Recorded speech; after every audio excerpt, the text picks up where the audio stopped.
High, কেমন আছো সবাই? আশা করি ভালো আছো। আমি আবারও চলে এসেছি নতুন আরেকটি পর্ব নিয়ে। তোমরা যদি প্রতিটা উপন্যাসের সব কয়টি পর্ব সবার আগে শুনতে চাও, তাহলে এক্ষুনি সাবস্ক্রাইব করে ফেলো আমাদের চ্যানেলটি। তাহলে চলো, কথা না বাড়িয়ে শুরু করা যাক। শায়না আর তাজদার বাড়ি ফিরেছে একেবারে ডিনার সেরে। বাড়ি ফেরা মাত্রই রসনারা জেরা করলেন, কোথায় গিয়েছো দুজন? বাইরে কি ঠান্ডা? শায়না কি বলবে বুঝতে পারল না। পেছন থেকে তাজদার বলল, ওখান থেকে রেস্টুরেন্টে গিয়েছি, ডিনার করে তারপর ফিরেছি। ব্যাপারটা খুব সহজেই সে সামলে নিল। শায়না তার দিকে তাকিয়ে গাল ফুলিয়ে শ্বাস ছাড়ল। নিজেই ঝামেলা বাঁধিয়ে আবার নিজেই ঝামেলা সামলাতে তাজদার সিদ্দিকী ওস্তাদ এ কথা স্বীকার করতেই হয়। ঘরে এসে বোরকা পাল্টে সে সোজা শুয়ে পড়ল। এতটাই ক্লান্ত লাগছে যে আর কোনো দিকে তাকাতেই ইচ্ছে করছে না তার। তাজদার এসে তাকে বার কয়েক ডাকল। হ্যালো, কোনো সমস্যা? শায়না মুখ দিয়ে অস্ফুট স্বরে আর্তনাদের মতো শব্দ করল হালকা। তাজদার বলল, ওকে, তাহলে শুয়ে থাকুন। তার ফোনটা বাজছে, কল এসেছে। কল রিসিভ করে ফোন কানে চেপে ঘর থেকে বেরিয়ে গেল সে। শায়নার চোখে ঘুম নেমে এলো। তিতলি এসে দেখল সে ঘুম, তাই ঘর থেকে বেরিয়ে গেল সে। আজ তার মন ভালো নেই। কাল সকালে ভাইয়া চলে যাবে। বাড়িটা কেমন গম্ভীর হয়ে আছে। সবাই এতদিন চেয়েছিল সে চলে যাক, ওখানেই সে ভালো থাকে। দেশে আসার পর থেকেই এক একটা ঝামেলা আর বিপদ, কিন্তু যাওয়ার সময় ঘনিয়ে আসতেই সবার মন খারাপ হচ্ছে। যেদিন প্রথম দেশে এসেছিল সেদিন কি আনন্দ, বাড়ি জুড়ে উৎসব লেগে গিয়েছিল। দিনগুলো কত দ্রুত চলে যায়। রসনারা আর আনোয়ারা বেগম বসে বসে পুটলি বাঁধছে একটার পর একটা। সবগুলো তাজদার সিদ্দিকীর সাথে যাবে। পুটলিগুলোতে হরেক রকমের শুকনো খাবার দাবার। শায়নাদের বাড়ি থেকেও অনেক কিছু এসেছে। রাত তখন 1:30 বা 2টা। হঠাৎ শায়নার ঘুম ভাঙল। গলা শুকিয়ে কাঠের মতো, শরীর ভার হয়ে আছে। একপাশে যেভাবে শুয়েছে সেভাবেই একনাগারে ঘুমানোর কারণে ঘাড় চোট ধরে গেছে। সে কোনো মতে উঠে জগ থেকে পানি ঢেলে গলা ভিজিয়ে নিল, তারপর আবারও শুয়ে পড়ল। তাজদার সিদ্দিকী ঘরে নেই। এমনিতেই রাত করে ঘুমোয়। শায়না ততক্ষণে একগাদা ঘুম সেরে ফেলতে পারে। কুটকুট করে জেগে জেগে কি করে শায়না নিজেও বুঝতে পারে না। মাঝে মধ্যে তাড়াতাড়ি ঘুমিয়ে পড়ে, সেটা খুব কমই হয়েছে। শায়না সেই সব ভাবতে ভাবতে আবারও ঘুমিয়ে পড়েছে। কিছুক্ষণ পর ঘরে কারো পায়ের শব্দ শুনতেই শায়না বুঝল তাজদার সিদ্দিকী এসেছে। সে বুঝতে পারল, কিন্তু চোখ খুলল না। এভাবে এভাবে আবারও ঘুমিয়ে পড়ল। তার ঘুমিয়ে পড়তে খুব বেশি সময় লাগে না, আবার ঘুম ভাঙতেও বেশি সময় লাগে না। আগে ঘুমের মধ্যে কিছু টের না পেলেও ইদানিং আশেপাশে কি হচ্ছে তা মোটামুটি টের পায়। অর্থাৎ আগের মতো ঘুম হচ্ছে না। সামনে হয়তো ঘুম আরও উঠে যাবে। আপাদের দেখেছে, এমনকি বড় ভাবিকেও দেখেছে বাচ্চার জন্য কত রাত জাগতে হয়। কানে টুকটাক শব্দ আসছে। পাশ ফিরতেই দেখল তাজদার সিদ্দিকী এখনও বসা। এই লোক কি আজ ঘুমাবে না? শায়না উঠে বসার চেষ্টা করল। তাজদার তখনই তার দিকে তাকালো। ব্যাপার কি? শায়না তার সামনে রাখা ছবিগুলোর দিকে ঘুম জড়ানো চোখে তাকিয়ে রইল। এতগুলো ছবি কি করবেন? এখানে অনেক আছে, কয়েকটা নিয়ে যাব, তারপর ফ্রেমে বাঁধিয়ে নেব। বলেই সে এক এক করে ছবি বাছাই করতে লাগলো। শায়না শুয়ে শুয়ে তার কাজ দেখতে লাগলো। একটা ছবি হাতে নিতেই তাজদার বলল, দেখি কোনটা? সে শায়নার হাত থেকে ছবিটা নিয়ে ফেলল। দেখল কক্সবাজারের সমুদ্রে পা ভিজিয়ে দাঁড়িয়ে থাকা ছবিটা। নোবা নয়তো আনিস তুলেছিল। ছবিটা সুন্দর। শায়নার শাড়ির আঁচল উঠছে। তাজদার সিদ্দিকীর প্যান্ট গোড়ালির ওপর গুটানো, শার্টটা বাতাসে গায়ের সঙ্গে আরও ঘেঁষে বসেছে। এটা নেই? শায়না প্রশ্ন ছুড়ে দিল। সুন্দর নয় বলছো? ভুল সময় তোলা ছবিটি। শায়নার মনে তখনকার বিশ্রী ঘটনাগুলো ঝলসে উঠছে বারবার। তাজদার সিদ্দিকীও আড়ালে দীর্ঘশ্বাসটা লুকিয়ে ফেলল। তবুও সে খেয়াল করল শায়নার মন খারাপ হয়ে গেছে। নরম কণ্ঠে বলল, তোমার মন খারাপ হচ্ছে ওই সময়গুলোর কথা মনে করে? শায়না দুপাশে মাথা নাড়ল। আমাদের জীবনে হয়তো হাজারটা ভালো সময় আসবে, কিন্তু এই সময়গুলো নয়, তাই ওটাকে আফসোস বলা চলে। আফসোস হচ্ছে। তাজদার হাসল। শায়না বিস্ময় নিয়ে তাকালো। হাসছে? সে কিছু বলল না, তবে মনের মধ্যে উঁকি দিল কিছু প্রশ্ন। তাকে ওভাবে বিয়ে না করলে হতো না? একটু সময় দিতে পারত না? বিয়েটা অন্যভাবেও তো করা যেত। তার নিজেরও অনেক ভুল হয়েছে। সে পালিয়ে না বেরিয়ে বলতে পারত তার সময় চাই কিছুদিন। তাজদার সিদ্দিকী নিশ্চয়ই অপেক্ষা করত। কিন্তু সময় দিলেও কি তাজদার সিদ্দিকীর প্রতি কখনো মন বসত? তাজদার সিদ্দিকী যা করেছে তা তো ভুলই। কি অদ্ভুত ব্যাপার স্যাপার! কেন এমন একটা মানুষের সাথেই জীবনটা জড়িয়ে পড়ে? কি ভাবছ এত? এত ভেবে লাভ নেই। ক্যালকুলেশন করে তুমি কিচ্ছু মিলাতে পারবে না। শায়না তার দিকে তাকালো, কঠোরভাবে বলল, আপনি শুয়ে পড়ুন। তুমি টেনে টুমে শুইয়ে দিলেই তো পারো। শায়না এবার হালকা হেসেই ফেলল। সবসময় ফাইজলামি। ঠোঁটের কোণা টেনে হাসল তাজদার সিদ্দিকী। ফাইজলামি করার জন্য তাহলে আরেকটা বিয়ে করতে হবে। শাইনা তার কলার টেনে পাশে শুইয়ে দিয়ে তার বুকের উপর ঝুঁকে মুখের দিকে তাকিয়ে বলল, ভাই থামেন, আগে একটা মাত্র বউকে সামলান, তারপর ভেবে দেখবেন। তাজদার মাথার নিচে 2 হাত ভাঁজ করে রেখে বলল, তোমার কাছ থেকে অনেক কেয়ার পেয়েছি হাজব্যান্ড হিসেবে, কিন্তু ওটা পাইনি। শাইনার চোয়াল ঝুলে পড়ল। বলে কি এই মিয়া? ওটা আবার কি? লাভ? লাভ? হ্যাঁ, তুমি অস্বীকার করবে তুমি আমাকে কখনো পাগলের মতো ভালোবাসতে পারবে? শাইনা থতমত খেল। এক বাচ্চার বাপ হয়ে যাবে কিছুদিন পর, আবার খুঁজে পাগলের মতো ভালোবাসা? তাকে চুপ থাকতে দেখে তাজদার বলল, পারবে না। তুমি আমার স্ত্রী হয়ে উঠেছ, স্ত্রীর দায়িত্ব পালনও করেছ ঠিকঠাক, হয়তো আমাকে কিছুটা চিনেছ, কিছুটা ক্ষমাটমাও করেছ, আল্লাহর কাছে আমার জন্য দোয়া চেয়েছ, এখনও চাও, এটাও চাও আমি লন্ডনে সুস্থভাবে ফিরে যাই, ওখানে গিয়ে ভালো থাকি, আমার কোনো বিপদ না হোক। এটা যে কোনো স্ত্রীই চাইবে। তুমি চাও, স্বাভাবিক। শাইনা একের পর এক অবাক হচ্ছে, বুকের ভেতর কেমন ধরফড়ও করছে হঠাৎ। আপনি বাড়তি কথা না বলে প্লিজ ঘুমান, বলেই তাজদারের মুখের উপর হাত চাপা দিল সে। তাজদার তার হাতটা নিজের ঘাড়ের পেছনে রাখল। শাইনা তখন আরও কাছে এসে পড়েছে। এতদিন যা বলতে পারিনি তা আজ বলতে দাও। আমি তোমার সাথে অনেক অন্যায় করেছি, যা হয়তো তোমার বৃদ্ধকালেও মনে পড়বে। পুরোপুরি ক্ষমা হয় কি হয় না আমি জানি না। আমি যা মানুষ, আমি হয়তো তোমার হাত পা ধরে ক্ষমা চাইব এমনও না। আমি জানি তুমিও সেটা চাও না। এখনও যখন তুমি রিমোটটা নিজ হাতে নিয়ে চ্যানেল পাল্টাও, তখন আমার নিজেরই ছোটবেলার কথাগুলো মনে পড়ে। তোমার হাতে খাওয়ার সময়ও ব্যাপারগুলো মনে পড়ে। তোমারও মনে পড়ে? শাইনা চুপ। আমি জানি পড়ে। তখন নিশ্চয়ই তোমার খুব ঘৃণা হয়। আমি জানি হয়। কিন্তু একটা কথা কি জানো, পৃথিবীর কিছু কিছু অদ্ভুত অদ্ভুত নিয়ম আছে। আমরা সবসময় আমাদের বিপরীতধর্মী মানুষগুলোর প্রতি বেশি আকৃষ্ট হই। যেদিন আমি ডিসিশন নিলাম তোমাকেই বিয়ে করব, সেদিন গোটা রাত আমি নিজের সাথে যুদ্ধ করেছি। বারবার নিজেকে প্রশ্ন করেছি, তুমি কেন আমাকে বিয়ে করতে রাজি হবে? আমি কোনো কারণ পাইনি, একটা কারণও না। এটাও ভেবেছি তোমাকে বিয়ে না করতে পারলে আমার আহামরি কোনো ক্ষতি হবে না। আমি তোমার প্রতি অবসেসড, কিন্তু তোমাকে না পেলে সাময়িকভাবে কষ্ট হবে, পরে সব ঠিক হয়ে যাবে। কিন্তু নিজেকে বোঝানোর পরও আমি নিজ সিদ্ধান্তে স্থির হতে পারলাম না। আমার জীবনের সবচেয়ে বড় ভুলটি আমি তোমাকে ভুলভাবে বিয়ে করেছি।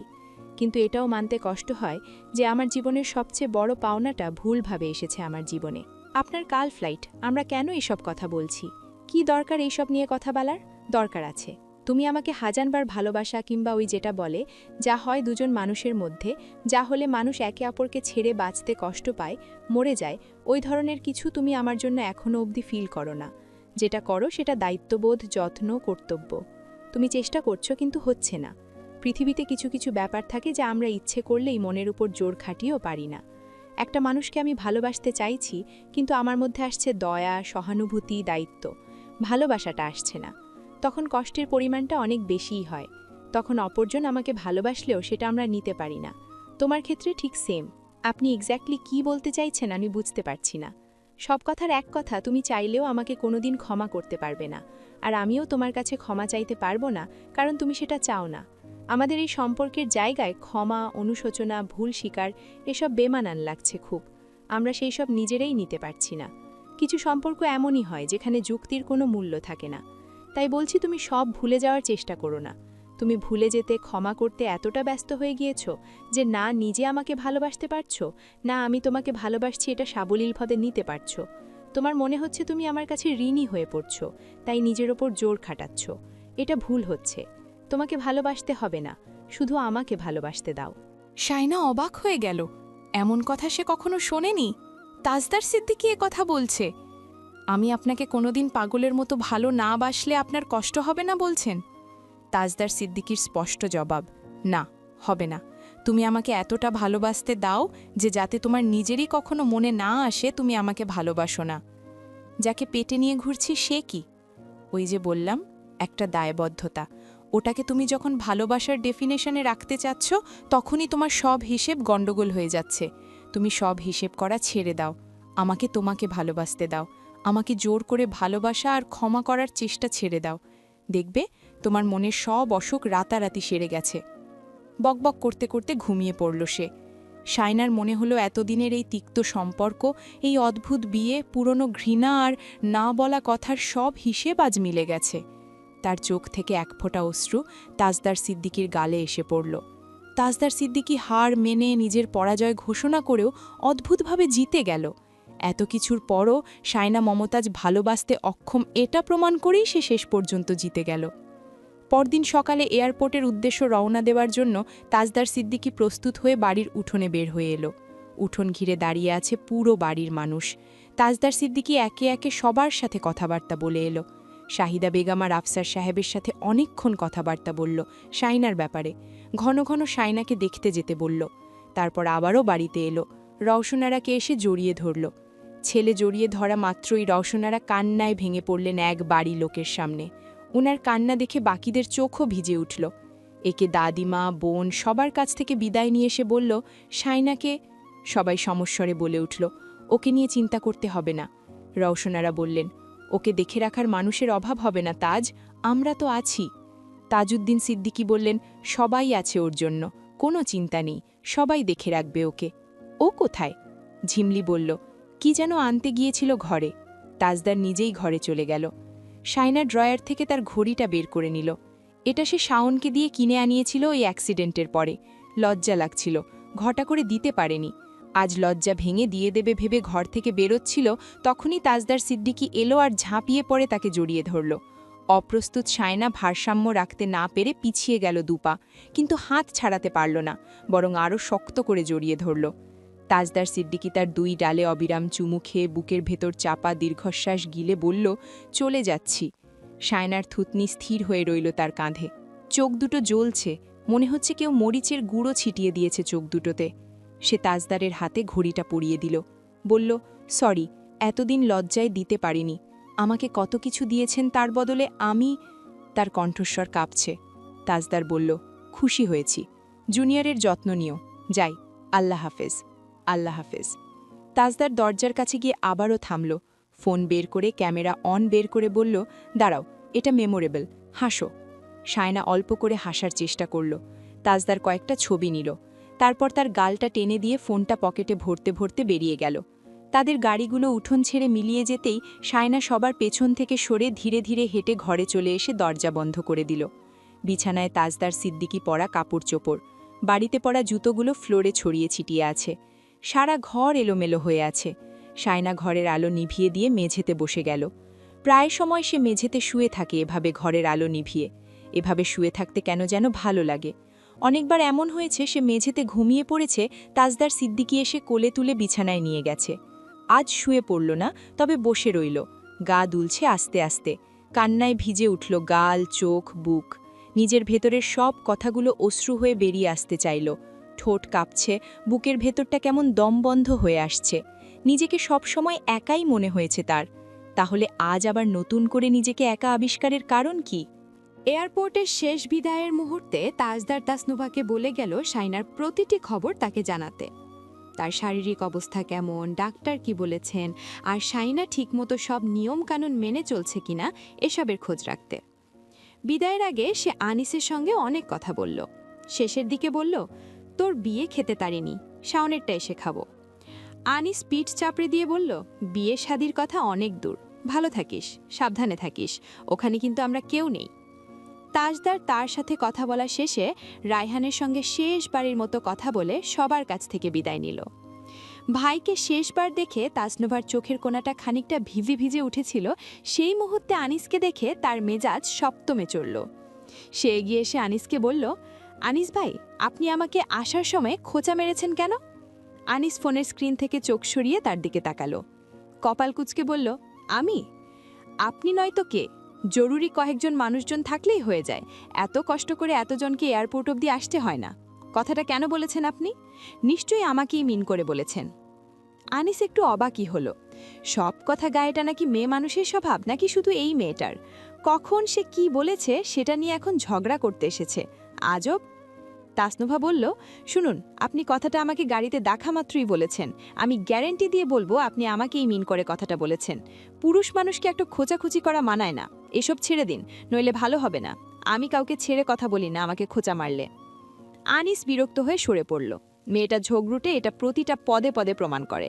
নিজের মান সম্মান নিজেকেই বাঁচাতে হবে, তাই তর্ক না বাড়িয়ে সরে পড়াই ভালো। ফেরার পথে রায়হান একটা রেস্টুরেন্টের সামনে থামল। সবাই মিলে নাশতা করে তারপর বাড়ি ফিরে এলো। বাড়ির সবাই দেখল গাড়ি থেকে সবাই নামলো, সেই একজন নামলো না। সবার মন ভার হয়ে এলো। এয়ারপোর্ট থেকে এসেই ড্রয়িং রুমে সবার গল্পের আসর জমে উঠল। সবাই তাজদার সিদ্দিকীর কথা বলাবলি করে হাসাহাসি করছে। গরু কেনা নিয়ে বাচ্চাদের মতো সে কী রাগারাগি, আবার বউ রেখে চলে যেতে হচ্ছে বলে ইনিয়ে বিনিয়ে সবার উপরেই ক্ষোভ প্রকাশ করা। শাইনা আড়ালে দাঁড়িয়ে সবার কথা শুনল। এতদিন তার মনে হয়েছে শুধু সেই বুঝতে পেরেছে বিষয়টা, অথচ সবাই ধরতে পেরেছে রাগারাগির কারণটা। মনে হচ্ছে এতদিন পর যেন সবাই মন প্রাণ খুলে কথা বলতে পারছে। এতদিন তাজদার সিদ্দিকী রেগে বসবে ভেবে সবাই আড়ালেই ফিসফাস করেছে। কি আশ্চর্য, নিজেদের ছেলেকে তারা নিজেরাই এত ভয় পায়, এমন আশ্চর্যের কথা শাইনা কোথাও দেখেনি। ভাই তো তারও আছে, মা বাবা ভাই বোনের সাথে তার ভাইদের এমন অদ্ভুত দূরত্ব, এমন লুকোচুরি সম্পর্ক তাদের পরিবারে ছিল না। তাহলে এই বাড়িতে এমন অদ্ভুত নিয়ম কেন? আফসার সাহেবও তখন বসেছিলেন সবার সঙ্গে। একটু গলা খাখারি দিয়ে বললেন, শানুকে আমি যদি এখন নিয়ে যাই বাড়িতে, জামাই চলে গেল, এখন যদি ও একটু বাড়িতে গিয়ে থেকে আসে তাহলে ভালো হবে বোধহয়। ওর মাও বলছিল যে। কথা শেষ হওয়ার আগেই তাসনুভা তৎক্ষণাৎ বলে উঠল, ইম্পসিবল কাকা, ভাইয়া আমাকে বলে গেছে শাইনাকে চোখে চোখে রাখতে, ওর কিছু হলে ভাইয়া আমাকে রেহাই দেবে না। আফসার সাহেব হালকা হেসে বললেন, জামাইকে আমি বলবো মা, সমস্যা কি? প্রথম বাচ্চা তো এমনিতেই মেয়ের বাবার বাড়িতেই হয়। তাসনুভা ভূ কুচকে বলল, এই সব নিয়ম মানুষ বানিয়েছে। প্রথম বাচ্চা বাপের বাড়ি শ্বশুর বাড়ি কোথাও হবে না, হসপিটালেই হবে। রায়হান শান্তভাবে বলল, তাজ পৌঁছাক আগে, তারপর ওর সঙ্গে কথা বলে সিদ্ধান্ত নেওয়া হবে। আফসার সাহেব বললেন, আচ্ছা আচ্ছা ঠিক আছে, যেটা ভালো মনে হয় সেটাই করা উচিত। শুনলাম ওর নাকি সামনে কোনো পরীক্ষা টরীক্ষাও আছে। তাসনুভার সঙ্গে সঙ্গে বলল, হ্যাঁ, ইনকোর্স পরীক্ষা, ওটা এখনো দেরি আছে, কোনো সমস্যা হবে না। ফাইনাল পরীক্ষা হবে বেবি আসার পর। আফসার সাহেব মাথা নেড়ে বললেন, মেয়েটা এত ঝক্কি সামলাতে পারবে কিনা সেই চিন্তায় আছি। তাসনুভা মুখ শক্ত করে বলল, ওসব ভাবা উচিত ছিল বিয়ে দেওয়ার আগে, এখন ভেবে লাভ নেই, সব সামলে পরীক্ষা দিতেই হবে। ভাইয়া ওকে রেখে গিয়েছে পড়াশোনার জন্য। যাই, চা নিয়ে আসি, চা না খেয়ে যাবেন না কাকা। আফসার সাহেব নরম হাসিতে বললেন, আছি মা, এখানেই আছি। তাসনুভা ভেতরে চলে গেল। কিছুক্ষণ পর আনিস দরজার কাছে এসে উঁকি দিল। রায়হান বলল, ভেতরে আয়। আনিস একটু ব্যস্ত হয়ে বলল, আব্বাকে ডাকছে একজন, দেখা করতে এসেছে, একটু পাঠাও তো। আফসার সাহেব চমকে টাকালেন, কে এসেছে? চিনি না, তবে তোমাকে খুঁজছে। আবার কে এলো? বলে কৌতূহল নিয়ে তিনি উঠে দাঁড়ালেন। আনিসের পিছু পিছু বাইরে চলে গেলেন। ঠিক তখনই তাসনুভা চা নিয়ে ফিরে এলো। চারদিকে তাকিয়ে জিজ্ঞেস করলো, কাকা কোথায়? রায়হান বলল, ওই তো। আনিস এসে ডেকে নিয়ে গেল, কে যেন দেখা করতে এসেছে। তাসনুভা দাঁত কটমট করে ট্রেটা টেবিলে রাখলো, তারপর কিছু না বলেই সেখান থেকে সোজা চলে গেল। পথে শাইনার সাথে দেখা হলো। শাইনাকে আগাগোড়া পরখ করে সে বলল, তোমার এখন হাসি খুশি থাকা উচিত। আমি জানি না তোমার সমস্যা কি, সারাক্ষণ এমন গোমরা মুখে থাকো কেন? তোমার প্রত্যেকটা আপডেট ভাইয়ার কাছে পৌঁছে যাবে, বি কেয়ারফুল। বেবিটা তোমার একার না, খাও দাও আর হাসি খুশি থাকো। এই সময়টা খুব রিস্কি। আর হ্যাঁ, পাশাপাশি বইপত্র খুলে পড়তে বসো, সামনেই তোমার ইনকোর্স পরীক্ষার ডেট আসবে হয়তো। শাইনা চুপ করে তার কথা শুনল, তারপর বলল, আমি কিছুদিন বাড়িতে গিয়ে থাকতে চাই। ওকে ফাইন, ভাইয়াকে বলবো। আপনার ভাইয়া যেতে না দিলেও আমি যাব, আমার এখানে ভালো লাগছে না এখন। ঝিমলি এসে বলল, ননদিনী ওকে ছেড়ে দিন, ঘরে গেলে বরের কথা মনে পড়ছে, তাই বাপের বাড়ি চলে যেতে চাইছে, যেতে দিন। তাসনুভা বলল, আমি যেতে দেয়া না দেয়ার কে, সে তার হাজব্যান্ডের সাথে কথা বলে নিক, ব্যাস। বলেই চলে গেল সেখান থেকে। ঝিমলি শাইনার পিঠ চাপড়ে বলল, যাও যাও, বেরিয়ে এসো, আমার দেওর কিন্তু এমনি এমনি নিয়ে যেতে চাইনি। তিতলি হঠাৎ এসে বলল, এই শাইনা, থুক্কু ভাবি, তুমি তোমার গায়ে হলুদের শাড়িটা আমাকে দেবে প্লিজ, আমি একটা বিয়েতে যাব, ওইটা পরেই যাব। শাইনা হালকা হাসল, মাথা নাড়িয়ে বলল, নিও। কথাটা শেষ হতেই তাসনুভার কণ্ঠ ভেসে এলো পিছন দিক থেকে, হোয়াট? তিতলি চমকে পেছন ফিরে তাকালো। তাসনুভা সবার সামনে এসে দাঁড়ালো, অবাক হয়ে বলল, তুমি কোথাও যাচ্ছ না বিচ্ছুমে, তোমাকে নিয়ে আমি বিয়েতে যাব সেটা তুমি ভাবলে কি করে? তিতলি কাদো কাদো গলায় বলল, মুক্তা আপুর বিয়েতে আমি যাব না। তাসনুভা ঠান্ডা গলায় বলল, নো, অনলি মি। তিতলি গজগজ করে উঠল, তুমি একদম বেশি করো, আমি এক্ষুনি আম্মুকে গিয়ে বলে আসবো, সবসময় আমার সঙ্গে এমন করো। আমি বিয়েতে না গেলে তুমিও যাবে না, আমাকে কোথাও নিয়ে যায় না কেউ, আমি যেতে না পারলে সব উলট পালট করে দেবো এবার। আম্মু, আম্মু, চিৎকার করতে করতে সে দৌড়ে গেল মায়ের ঘরের দিকে। ঝিমলি দীর্ঘশ্বাস ফেলে বলল, এই দুটোকে কখন যে বিয়ে দেব, সারাক্ষণ একে অপরের পেছনে লেগে থাকে। তাসনুভা তিরিক্ষি গলায় বলল, তুমিও এখন এই সব কথা বলছো? ঝিমলি জবাব দিল, আচ্ছা বাদ দিন, যান নিজের কাজে যান। তাসনুভা যেতে যেতে আবার থেমে ফিরে বলল, তুমি একটু ঘরে এসো তো, কিছু কথা আছে। আচ্ছা তুমি যাও, আমি আসছি। তাসনুভা চলে গেল। ঝিমলি তখন শাইনার দিকে নরম গলায় বলল, যাও খেয়ে এসো, মন খারাপ করো না, খেয়ে দে রেডি থাকো, বর কিছুক্ষণ পর ফোন করবে। বলেই সে চলে গেল। তাসনুভার সঙ্গে ঝিমলির দারুণ বোঝাপড়া, কিন্তু শাইনার সঙ্গে সম্পর্কটা এখনো একদম জমেনি, হয়তো কোনোদিনও হবে না। তাসনুভা শাইনাকে পছন্দ করে না, শাইনাও তাকে না। শাইনা খাওয়া দাওয়া শেষ করে ঘরে এসে বসে রইল কখন তাজদার সিদ্দিকী ফোন করবে, কিন্তু তাজদার সিদ্দিকী ফোন করল না। সন্ধ্যা 7:30, কিন্তু শীতের কারণে মনে হচ্ছে যেন মাঝরাত। ঘন কুয়াশার একটা ভারী চাদর গ্রামকে একেবারে মুড়িয়ে রেখেছে। আকাশ থেকে ঠান্ডা ধোঁয়ার কুণ্ডলীর মতো নেমে আসা এই কুয়াশায় দূর দূরান্তের গাছপালা, বাড়িঘর সব আবছা, ছায়া ছায়া মনে হচ্ছে। উঠোনের বৈদ্যুতিক আলোটিও ম্লান, কুয়াশার কারণে তার তেজ হারিয়ে ফেলেছে। চারিদিকে গভীর নিস্তব্ধতা। এই ঠান্ডায় ঝিঝি পোকার ডাকও থেমে গেছে। শুধু মাঝে মাঝে নিস্তব্ধতা ভেঙে ভেসে আসা হিমেল বাতাসের শাইন শাইন শব্দ নারিকেল গাছের পাতার ফাঁক দিয়ে বেরিয়ে যাচ্ছে। পথের ধারে কুকুরের দীর্ঘ ডাক নিস্তব্ধতাকে আরও বাড়িয়ে তুলল। শাইনা বারান্দায় এসে বাড়িয়েছে। উঠোনটা নীরব। আজ কেউ ব্যাডমিন্টন নিয়ে নামেনি। তৌসিফও আজ বাড়িতেই ছিল না সারাদিন। এয়ারপোর্ট থেকে ফিরে কোথায় যেন গিয়েছে আর ফেরেনি। তাসনুভা আর তিতলির মধ্যে আবারও ঝগড়া লেগেছে। দুজনের চেঁচামেচি ভেসে আসছে। বিকেলে রোশনারা তিতলিকে একটা চর দিয়েছিল। সেই চর খেয়ে তিতলি কাঁদতে কাঁদতে ঘুমিয়ে পড়েছিল। এখন ঘুম থেকে উঠে আবারও কাঁদতে বসেছে বোধহয়। বিয়েতে সে যাবেই। তাসনুভাও তাকে নিয়ে যেতে যাবে না বলে দিয়েছে। সে এক কথার মানুষ। শাইনা ওদের ঝামেলার মধ্যে আর গেল না। তৌসিফ ভাইয়া অথবা বড় ভাইয়া কেউ এলেই ওদের ঝগড়া থামবে, এর আগে অসম্ভব। তাজদার সিদ্দিকী থাকা অবস্থায় এদেরকে এভাবে ঝগড়া করতে দেখেনি সে। থামার নাম নেই। বারান্দায় দাঁড়িয়ে থাকতে থাকতে শাইনার পা অবশ হয়ে এলো। একঘেয়েমি কাটাতে সে পাশ থেকে কাঠের চেয়ারটা টেনে টুনে বসল। হঠাৎই মনে হলো এই নির্জন বারান্দায় একটা বই এনে পড়লে মন্দ হয় না। ঘরের চার দেয়ালের দমবন্ধ পরিবেশ থেকে মুক্তি পাওয়া যাবে। কিন্তু ঘরের ভেতরে গিয়ে বই খোঁজার চিন্তা আসতেই শরীরে আলস্যের ঢেউ লাগল। এই সামান্য ঝাক্কি আর ক্লান্তির কারণেই এতগুলো দিন একটাও বই খোলা হয়ে ওঠেনি। এত বই কবে শেষ করবে, কিভাবে পরীক্ষার প্রস্তুতি নেবে, এই চিন্তাগুলো তাকে ভারাক্রান্ত করে তুলল আবারও। কোনো রকমে একটি বইয়ের দিকে হাত বাড়াতেই ঘটল বিপত্তি। বইয়ের টাক থেকে গড়গড় করে এক রাশ বই মেঝেতে আছড়ে পড়ল। শাইনার ডান পায়ের কাছে এসে পড়ল এক মোটা বাধাইয়ের বই। আঙুলটা টনটন করে উঠল। অসহ্য ব্যথা। প্রচণ্ড শব্দের মধ্যেও তার কানে ঠিকই এলো ফোনের ভাইব্রেশনের মৃদু গুঞ্জন। চমকে উঠে সে ফোনের দিকে তাকালো। খুঁড়িয়ে খুঁড়িয়ে হেঁটে ফোনের কাছে গিয়ে দ্রুত কল রিসিভ করল। Video call. ব্যথায় কপাল তখনও কুচকানো। হালকা এলোমেলো কিছু শব্দ কানে এলো। ধীরে ধীরে দেখা গেল একটা পরিষ্কার ঘর ম্লান আলোয় ভাসছে। টেবিলের ওপর কফির মগ, খোলা ল্যাপটপ, কিছু নোটবুক, একটা ঘড়ি, পেন, তারপর মাথা ভর্তি ভেজা এলোমেলো চুল। তারপরেই তাজদার সিদ্দিকীর মুখ। শাইনা বড় সড়ো একটা শ্বাস ছাড়ল। আসসালামু আলাইকুম। গম্ভীর শান্ত স্বরটা ভেসে এলো। সাথে সাথে ওয়ালাইকুম আসসালাম। হাই, কি খবর? শাইনার চোখ বারবার নিজের পায়ের দিকে চলে যাচ্ছে। আঙুলটা টনটন করছে ব্যথায়। তারপর হঠাৎ সচেতন হয়ে ক্যামেরাটা ঘুরিয়ে নিল সে। চুল ঠিক করলো, মাথার ওড়নাটা গুছিয়ে নিয়ে তারপর ক্যামেরার অ্যাঙ্গেল সামলে তাজদার সিদ্দিকীর দিকে তাকালো।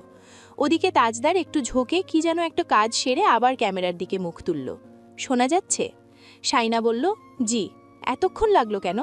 তাজদার হালকা ক্লান্ত স্বরে উত্তর দিল, একটা ঝামেলায় পড়েছিলাম। আব্বু আর ভাইয়ার সাথে কথা বলে তারপর তোমাকে ফোন দিয়েছি। শাইনা চুপ। কি বলবে খুঁজে পেল না। ফোনে কথা বলার সময়ও কথা জোটে না তার। ভিডিও কল তো আরও জটিল ব্যাপার স্যাপার। তাজদার কফির মগ তুলে একটা চুমুক দিল। বাড়িতে কি অবস্থা? সবাই টেনশন করছিল আপনার ফোন না পেয়ে। সবাই মনে হয় ভেবেছে প্লেনটাই নিয়ে গায়েব হয়ে গেছি, কারণ আমি যেখানে ঝামেলা সেখানে। শাইনা হেসে ফেলল হালকা করে মাথা নেড়ে। তাজদার জানতে চাইল, মামারা বাড়িতে গিয়েছিল? না, এয়ারপোর্ট থেকেই চলে গিয়েছিল। বড় আব্বু অনেক বলেছিলেন কিন্তু রাজি হননি। কফি কে বানিয়ে দিয়েছে? প্রশ্নটা মুখ থেকে বেরিয়ে যেতেই শাইনা বুঝল ভুল কথা বলে ফেলেছে। কিন্তু প্রশ্নটা ফিরিয়ে নেয়ার আগেই তাজদার সিদ্দিকী গুরুতর ভঙ্গিতে বলল, এখানকার বউ। শাইনা ঠোঁটের কোণে জোর করে হাসি টেনে বলল, ভালোই তো। তাজদার সিদ্দিকী ঠোঁটের কাছে হাত রেখে হাসি আড়াল করল। তারপর চেয়ারে গা এলিয়ে বসে ডানে বামে দুলতে দুলতে, লিসেন শাইনা মুমতাজ, আমি রান্নাবান্না কাটাকুটি সব পারি। তুমি অলরাউন্ডার একটা হাজবেন্ড পেয়েছ, শুক্রিয়া করো। দেশে থাকতে বলেননি কেন? আপনার হাতের রান্না খেতে পারতাম। অসম্ভব, এখানে এলে রান্না করে খাওয়াতে পারি, দেশে নট পসিবল। শায়না বলল, কি কামচোর, দেশে এলে পানিটাও ঢেলে খায় না মা বোনের সেবা নেওয়ার জন্য। কি পাষাণ তুমি, ওখান থেকেই আমাকে কামচোর ডাকছো, আর আমাকে এত কাজ করে খেতে হবে এটার চিন্তা একবারও করছো না। শায়না গালে 2 হাত রেখে ক্যামেরার দিকে তাকিয়ে বলল, আপনার লন্ডনওয়ালি আছে না, উনাকেই বলুন রান্না করে খাওয়াতে, পারলে এক্ষুনি বলুন আপনার ভেজা চুলটা মুছে দিতে। ভেজা চুল মুছে দেওয়ার মতো কেয়ারিং বউ আমি বাংলাদেশেই পাইনি, এখানে পাবো এটা ভাবা বিলাসিতা। আপনি এত নির্যাতিত পুরুষ মানুষ ভাবতেই খারাপ লাগছে, ইস। তাজদার সিদ্দিকীর কপাল কুঁচকে এলো, চেহারা ম্লান হয়ে এলো। আচ্ছা ফোন রাখি, আবার করব।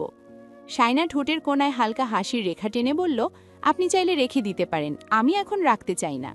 তাজদার সিদ্দিকীর কপাল আরও কুঁচকে গেল। কেন, তুমি কি আমার লন্ডনওয়ালি বউয়ের সাথে আমি কি করছি তা দেখতে চাও? মন্দ হবে? ননসেন্স। শায়না শব্দ করে হেসে উঠে বলল, না আমি তো কাউকে ভালো বাসি না, দেখি কে কেমন বেশে টেসে উল্টিয়ে ফেলছে। তাজদার সিদ্দিকীর চেহারার রং পরিবর্তন এবার স্পষ্ট হয়ে উঠল। আমি রাখছি, I have a emergency phone call. Okay. সে হাসতে লাগল, হাসতে হাসতে চোখে পানি চলে এসেছে। তাজদার সিদ্দিকী মুখ গম্ভীর করে কল কেটে দিল। শায়না টেবিলে মাথা ফেলে হাসতে লাগল। শায়না টেবিলে মাথা রেখে বসেছিল। কিছুক্ষণ পর তিতলি এসে বলল, এই ভাইয়া তোমাকে ফোন করেছে, আব্বুকে নাকি করেছে? শায়না মাথা তুলে তার দিকে তাকালো। তিতলি বলল, এ কি, চোখে পানি কেন, আবার হাসছো? শায়না তাকে সবটা খুলে বলল। তিতলি গাল ফুলিয়ে বলল, আমার ভাইয়া তোমাকে ওখানে গিয়ে মিস করছে আর তুমি মজা নিচ্ছ। শায়না বলল, আমাকে খোঁচালে আমিও খোঁচাতে জানি। আমাকে বলে কিনা এখানকার বউ কফি বানিয়ে দিয়েছে, নিজেই আমাকে খোঁচায় আর আমি কিছু বললে গাল ভোলায়। তিতলি বলল, তাই বলে তুমি মজা নেবে, বলবে I miss you honey. Shayna তার কথা শুনে হাসতে লাগল। তিতলি বলল, চা নিয়ে আসি? অল্প করে। সে গান গাইতে গাইতে ঘর ছাড়ল।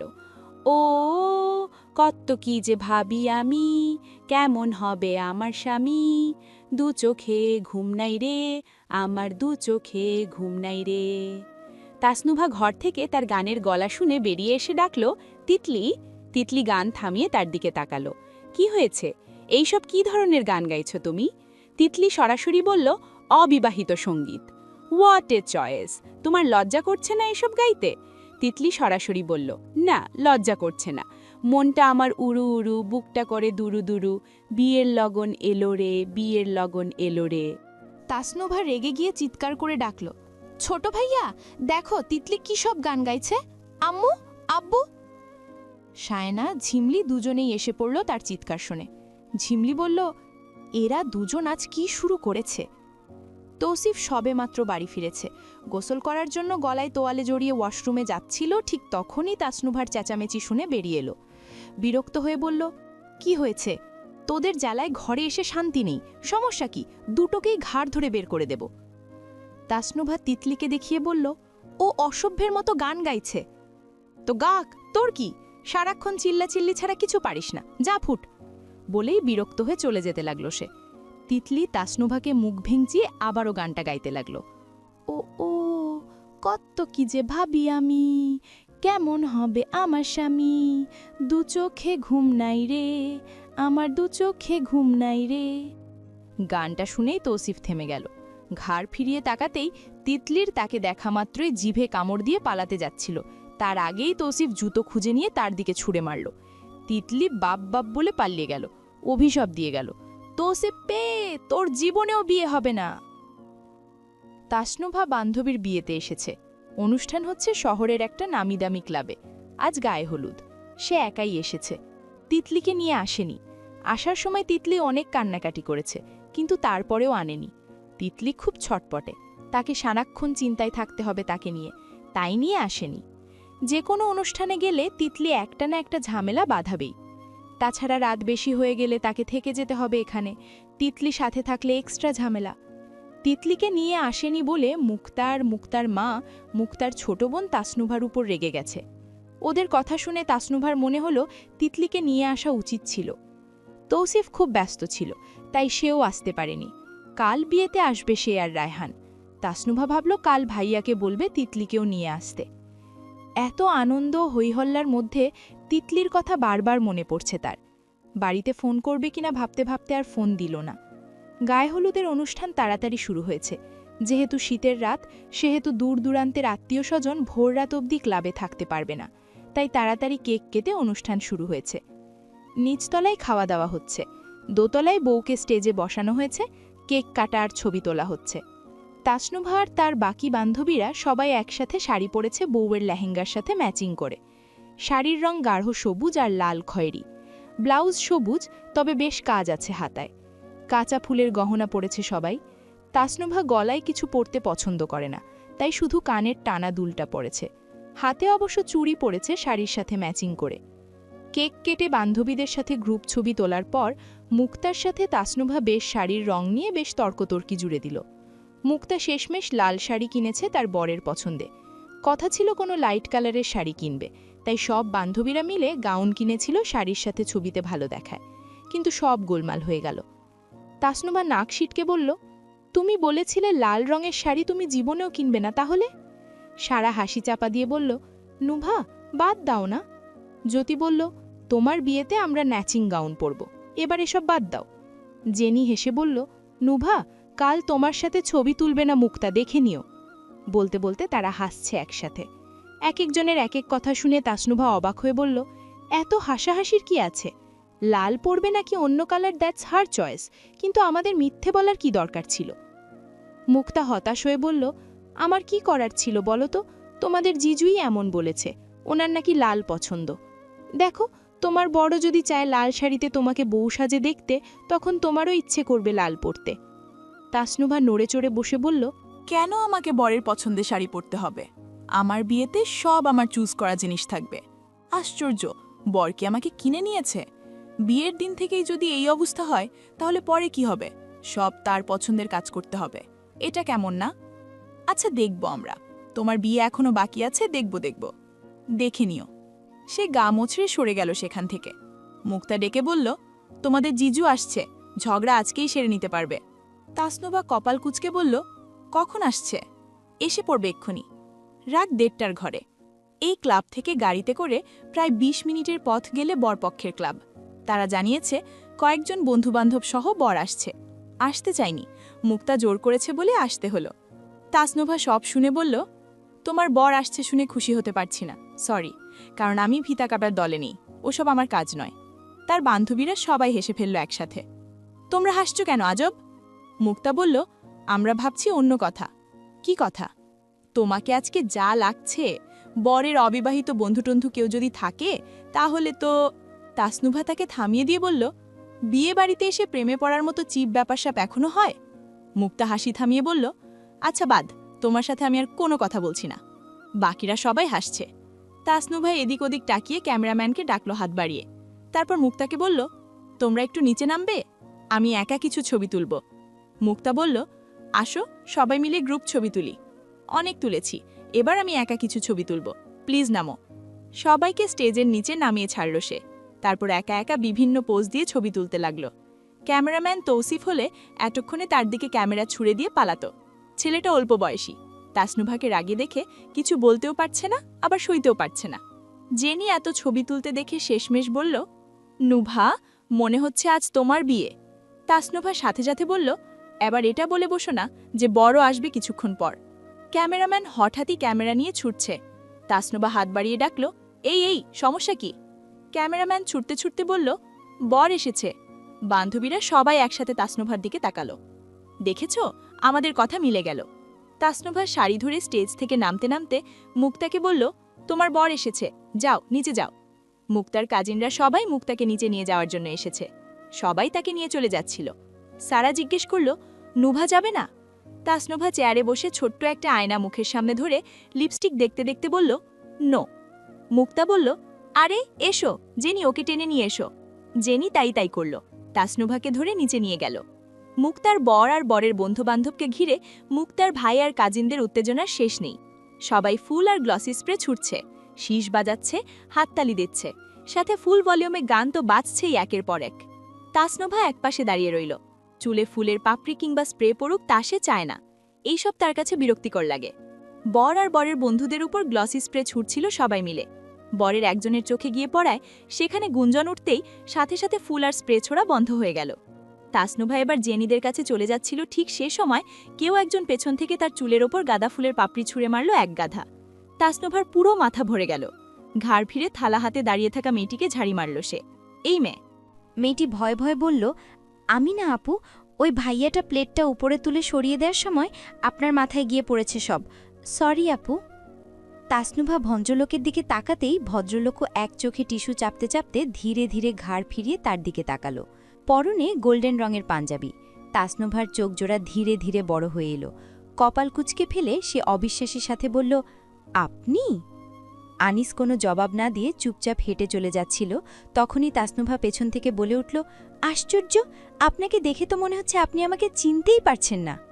আনিসের চোখটা জ্বলছে আর পানি পড়ছে। সে চোখটা চেপে ধরে রেখে আবার ছেড়ে দিয়ে তার দিকে ফিরল। বলল, খেয়ে এসেছি। তাসনুভার চোয়াল ঝুলে পড়ল। মানে? মানে তোমার চেহারা দেখে মনে হচ্ছে আমি তোমার বিরিয়ানির প্লেটে ভাগ বসাতে এসেছি। এটা হবে না, কারণ আমি খেয়ে দিয়ে এসেছি। তাসনুভা অবাক হয়ে বলল, আমার প্রশ্ন এটা ছিল? তোমাকে সত্যিই প্রথমে চিনতে পারিনি, যা সাজ সেজেছ। ফালতু কথা বলবেন না, আমি নো মেকআপ লুক দিয়েছি। একটা অন্ধ লোকও বলতে পারবে আমি কে। আমি চেঁচামেচি শুনেই বুঝে ফেলেছিলাম কে হতে পারে। কি বলতে চাইছেন? কিছু না। আমি যেখানেই যাই সেখানেই আপনাকে থাকতে হবে কেন? আনিস কিছু একটা বলতে যাবে, ঠিক তখনই মুক্তার আম্মু ছুটে এলো। আহ্লাদ দেখিয়ে বলল, বাবা, চোখ এখনো জ্বলছে? দেখি দেখি, ছেলেগুলোকে কতবার করে মানা করলাম। আহা, চোখটা তো লাল হয়ে এলো। মুক্তা বলল, ভাইয়া, চোখে পানি দিলে বোধহয় ভালো লাগবে।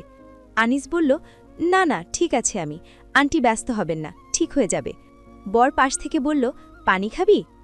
জেনি বলল, ভাইয়া, আগে মিষ্টি খান, সবাই খেয়েছে, আপনি খাননি, তারপর পানি নিন। বলেই সে মিষ্টি কেটে এগিয়ে দিল আনিসের দিকে। আনিস মিষ্টিটুকু মুখে নিয়ে বরের দিকে তাকালো। বর ইশরাক বলল, চোখ বেশি জ্বলছে? না, ঠিক আছে। আনিসের দিকে পানি এগিয়ে দিল মুক্তার আম্মু। আনিস গ্লাসটা নিয়ে একপাশ সরে গেল।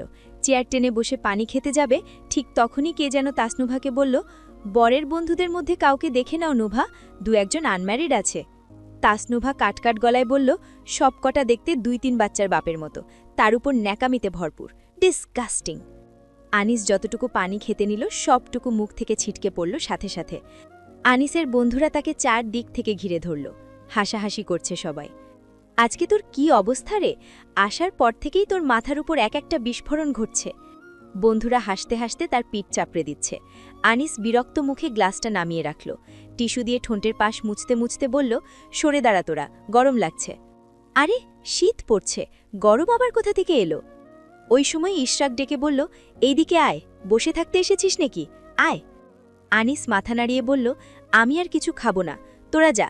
পাশ থেকে রাহাত ফিসফিসিয়ে বলল, চল সবাই সরে যাই, ও মেয়েটে দেখুক। সেই কথায় আবারও তুমুল হাসি। আনিস হতাশ হয়ে উঠে দাঁড়াল। তোদের কি আর কোনো কাজকর্ম নেই? বন্ধুরা দম ধরে হাসি চেপে আবার খোঁচা মারল। দেখ, তোর ভাবি আসার সময় বলেছে আনিস ভাইকে এইবার ধরে বেঁধে একটা বিয়ে করিয়ে দাও, তাহলে তার বিবাহ ভিপি কেটে যাবে। আনিস ঠান্ডা গলায় বলল, বউগুলোকেও তোদের মতো তারছিঁড়া বানিয়ে ফেলেছিস। আরেক দফা অট্টহাসি। চারপাশ তাদের খুনসুটিতে সরগরম। তখনই মুক্তার ভাই আর বাবা এগিয়ে এসে বলল, বাবা, চলো হালকা নাশতা করে নিই। আনিস বলল, নাশতা রাখার মতো জায়গা পেটে নেই আঙ্কেল। মুক্তার বাবা হেসে জোর করলেন, তবুও একটু মুখে দিতে হবে, চলো চলো। আনিস মুখ গোমরা করে দাঁড়িয়ে রইল।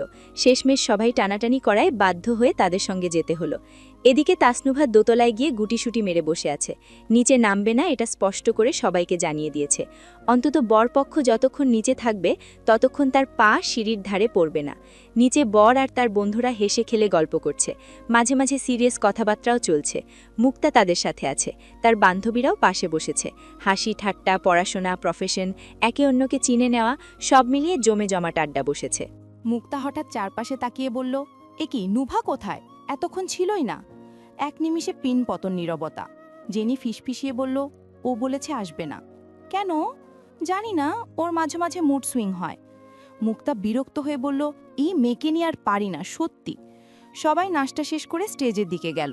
বরকনের ছবি তোলা হচ্ছে, বন্ধুদের কেক কাটাও শেষ। হাসাহাসি, খুনসুটি সব মিলিয়ে আনন্দ ঘন মুহূর্ত। একদিকে নাচ হচ্ছে, সবাই বেশ মজা করছে। বর মুক্তাকে বলল, তাসনুভাকে ফোন দাও, তোমার উপর রাগ ধরে বসে আছে মনে হয়। মুক্তা গানের সাউন্ড অফ করিয়ে ফোন দিল তাসনোভাকে। রিং হতেই সাথে সাথে রিসিভ। বলো। তাসনোভার গলার স্বর ঠান্ডা, বিরক্ত ও। মুক্তা হাসল।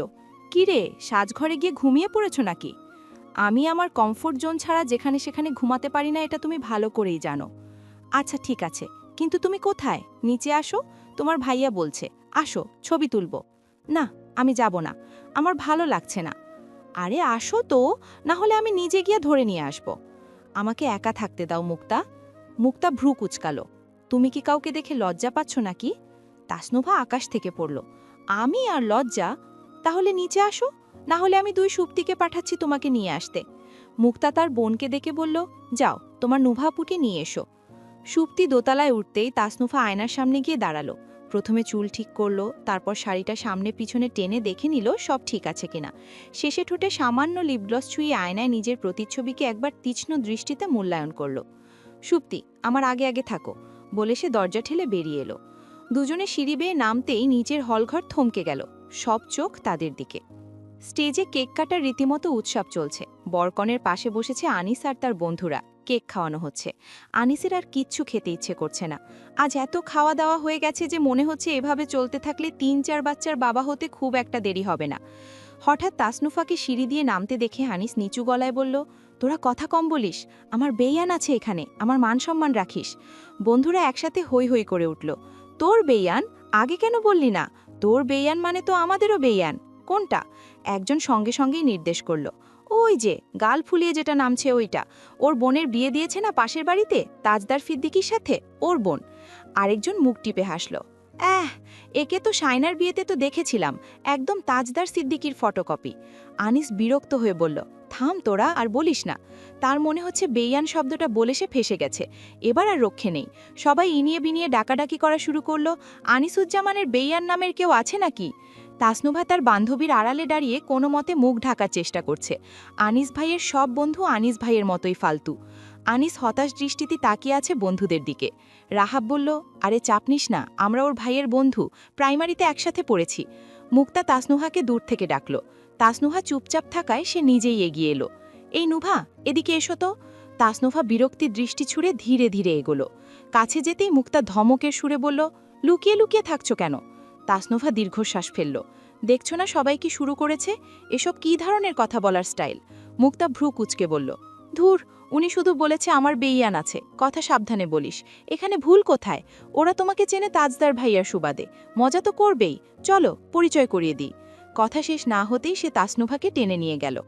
দুজনে এগিয়ে যেতেই 2 বন্ধু একসাথে বলে উঠল, এই যে বেইয়ান সাহেবা এসেছেন, আসুন আসুন, মিষ্টি মুখ না করে পালিয়ে বেড়াচ্ছেন কেন? তাসনোভা মুখ গম্ভীর করে বলল, আমি ভোমরা ভয় পাই। তার কথায় চারদিক হো হো করে হাসিতে ফেটে পড়ল। হাসির ঢেউ এমনভাবে ছড়িয়ে গেল যে তাসনোভাও নিজের অজান্তেই হাসল, অবশ্যই ব্যঙ্গ করে, সরাসরি আনিসের দিকে তাকিয়ে। আনিস সেই হাসিটা দেখে অপ্রস্তুতভাবে ঘাড়ের পেছনে হাত বোলাতে বোলাতে ধীরে ধীরে সরে পড়ল। এদিক ওদিক ঘুরল ফিরল, কিন্তু বন্ধুদের কাছাকাছি আর গেল না।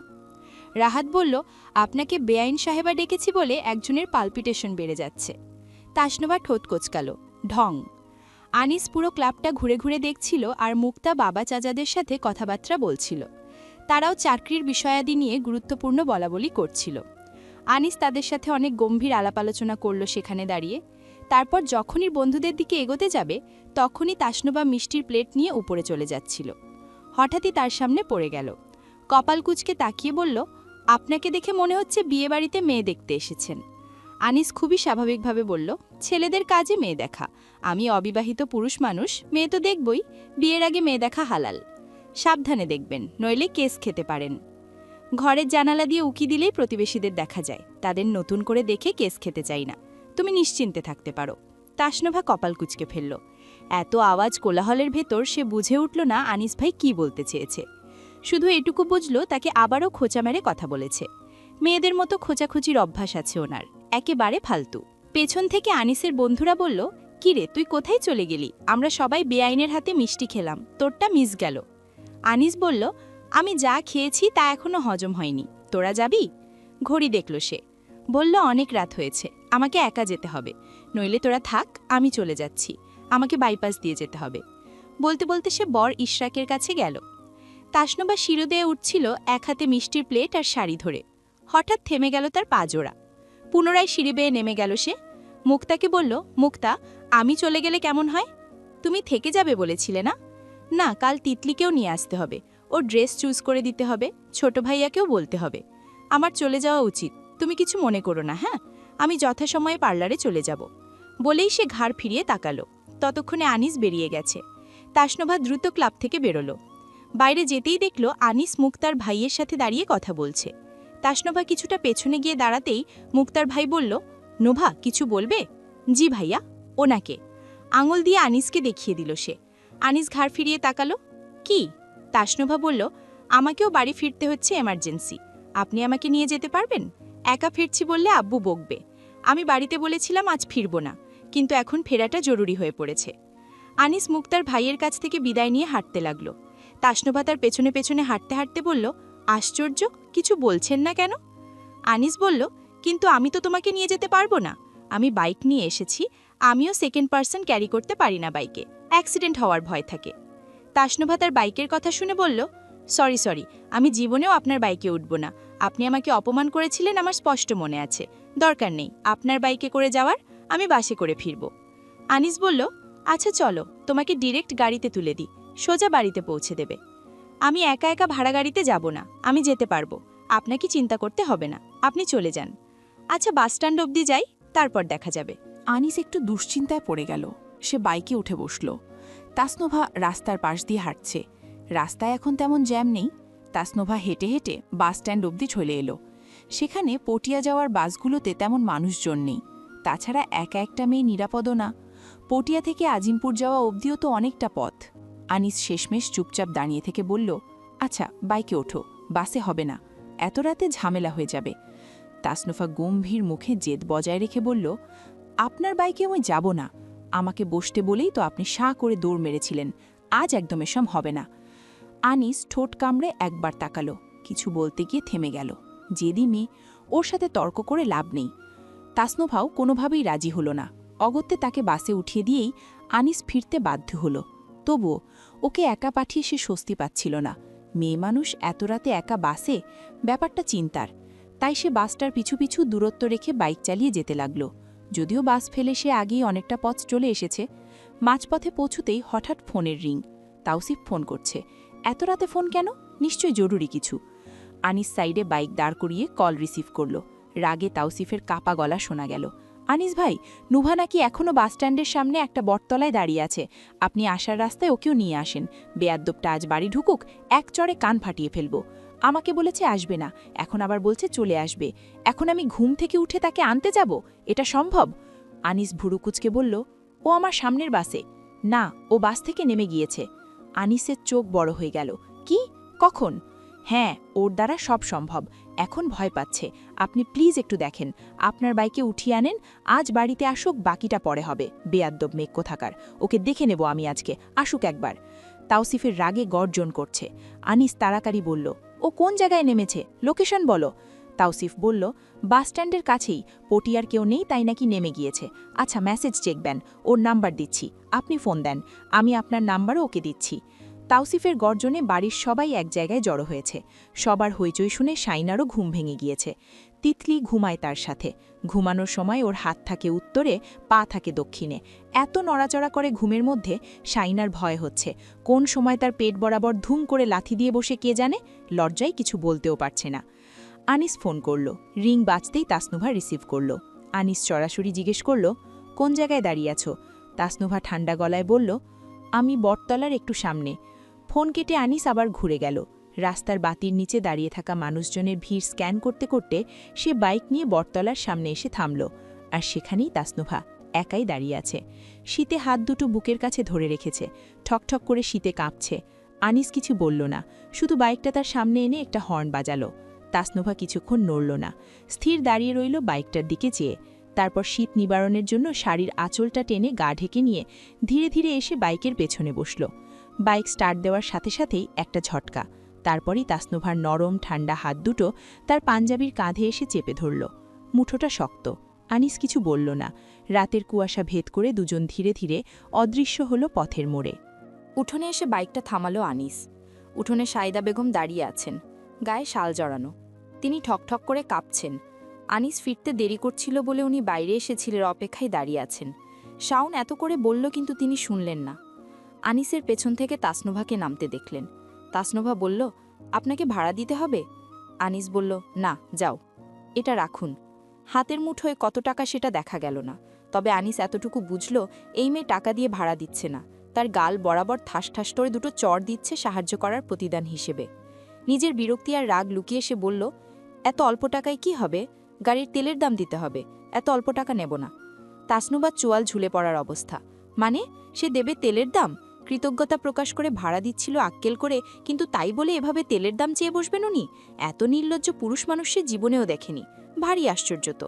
সে মুখ ঝামটা মেরে বলল, 1 টাকাও দেব না, বলেই ঘুরে দাঁড়ালো চলে যাওয়ার জন্য। আনিস বলল, সুস্থ মস্তিষ্কে আমি যদি তোমাকে আর কোনোদিন আমার বাইকে উঠিয়েছি? তাসনুবা তাকে পুরোটা বলতে না দিয়ে বলল, আমারও এমন দুর্দিন আর আসবে না যে আপনার বাইকে উঠতে হবে। Thanks for your time and help today. বলেই হিল জুতোর শব্দ তুলে গটগট পায়ে হেঁটে চলে গেল। কিন্তু তৌসিফ ইচ্ছে করেই দরজা খুলছে না। দরজায় চর কিল ঘুষি দিতে দিতে সে চেঁচামেচি করতে লাগল। জোহরা বেগম বললেন, তৌসিফ, দরজা খুলে দে। তৌসিফ কম্বল নিয়ে এসেছে। কম্বলটা মুড়িয়ে সোফায় ঘুমিয়ে পড়তে পড়তে সে বলল, 1 ঘন্টা দাঁড়িয়ে থাকুক বাইরে। তাসনোবার সিঁড়িতে বসে রইল আর না পেরে। শীতের রাত এত দীর্ঘ যে 1 ঘন্টা দ্রুত ফুরোচ্ছে না। আনিস মাকে উঠোনে দাঁড়িয়ে থাকতে দেখে বলল, তুমি পাগল? এত শীতের মধ্যে মানুষ বাইরে দাঁড়িয়ে থাকে? একা একা অত দূর থেকে আসছিলি, তই চিন্তা হচ্ছিল। ওই মেয়েকে কোথায় পেলি? ইশরাকের বউ, ওর বান্ধবী। বাইকের পেছনে করে নিয়ে এলি? বিপদে পড়েছে, উদ্ধার করতে হবে না? তৌসিফ ফোন করে বলল ওকে নিয়ে আসতে। মা ছেলের কথোপকথন চলতে চলতেই আনিস ঘরে ঢুকে পড়ল। সাইদা বেগমও তার পেছন পেছন এলেন। একটু চা খাবি? না, এখন চা খেলে আর ঘুম আসবে না। অত শীতের মধ্যে বেরিয়ে গেলি, একটা জ্যাকেট মাফলার নিয়ে গেলি না? কাল দেখবি জ্বর চলে আসবে। অফিস আদালত করা মানুষদের নিজেদের শরীরের কথা ভাবতে হয়। আনিস পাঞ্জাবি খুলে বাথরুমের দিকে যেতে যেতে বলল, তুমি যাও, শুয়ে পড়ো, বাবু কাঁদছে মনে হয়। আর বলিস না, ওর মা একটু শান্তিতে ঘুমাতেও পারছে না। সারাদিন ঘুমাবে আর রাতের বেলা ভ্যাঁ ভ্যাঁ করে কাঁদবে। রুমের কোনায় থাকা ছোট ওয়াশস্ট্যান্ডে গিয়ে কল ছেড়ে সে মুখ হাত ধুয়ে নিল। কিছুক্ষণ পর হঠাৎ একটা মেয়েলি কণ্ঠস্বর শোনা গেল। উঠোনে নেড়ি কুকুরের দল ঘেউ ঘেউ করছে। সাইদা বেগম কান খাড়া হয়ে শুনলেন। কি হলো আবার? আনিস তোয়ালে দিয়ে মুখ মোছা শেষে গায়ে শার্ট জড়াতে জড়াতে ঘর থেকে বেরিয়ে গেল। সাইদা বেগম তার পিছু যেতে যেতে বলল, বেরোস না এখন, কুকুরগুলো আচ্ছা বজ্জাত হয়েছে, গায়ে ঝাঁপিয়ে পড়বে। আনিস দরজা খুলে উঠোনে বেরোলো একটা লাঠি হাতে নিয়ে। সাথে সাথে আনিসের মেঝো চাচা আর তাদের বাড়ির গলি থেকে কেউ একজন এসে তার পিছনে লুকিয়ে পড়ল, তার পিছের শার্ট চেপে ধরে। ঠকঠক করে হাত কাঁপছে।